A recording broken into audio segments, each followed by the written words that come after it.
আমার ঠাম্মা শাশুড়ি মা, যিনি সম্পর্কে আমার সতীনও বটে, তিনি নাকি খুব দুর্দান্ত ছিলেন রান্নাবান্নার পটে। একদিন রাতে হঠাৎ বাড়িতে অতিথি এলে ঝুড়িতে এ ছাড়া আর কোনো সবজি না পেয়ে আলু, পাকা টমেটো, পেঁয়াজ আর ছোটো মাছ এই সব দিয়েই সারলেন তিনি অতিথি সেবার কাজ। বানিয়ে নিলেন ঝুড়ি চচ্চড়ি আর অতিথিদের খেতে দিলেন পরিপাটি। তারই বৌমা তার সতীনকে শোনালেন তার সেই রান্নার কারিগরি।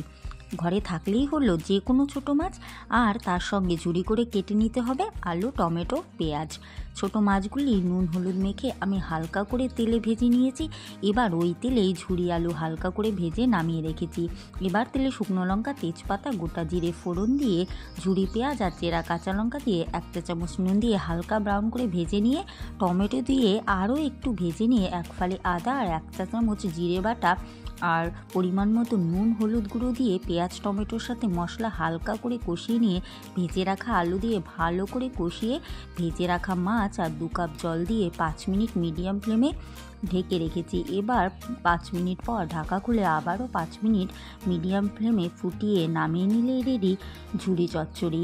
দুপুরে গরম ভাতে এই ঝুড়ি চচ্চড়ি 1 চক লেবুর সাথে সতীনের সখাকে খেতে দিলাম বাটে। একবার খেয়েই বললেন, তোমার সতীন যদি বেঁচে থাকতেন তবে নিশ্চয়ই কোলাকুলি করতেন। মনে মনে বললাম, তোমাকে না দেখেছি, না হয়েছিল তোমার সাথে আলাপচারিতা, তবে তোমার প্রতি আমার রইল অগাধ শ্রদ্ধা আর ভালোবাসা, আর কুড়োতে পারি যেন তোমারই মতো প্রশংসা। আর বন্ধুরা, আমার এই রেসিপিটি যদি প্রশংসাযোগ্য হয় তবে লাইক, শেয়ার এবং সাবস্ক্রাইব করে চ্যানেলটির পাশে থাকবেন। ভিডিওটি দেখার জন্য সবাইকে ধন্যবাদ। কথা হবে নতুন ভিডিওতে।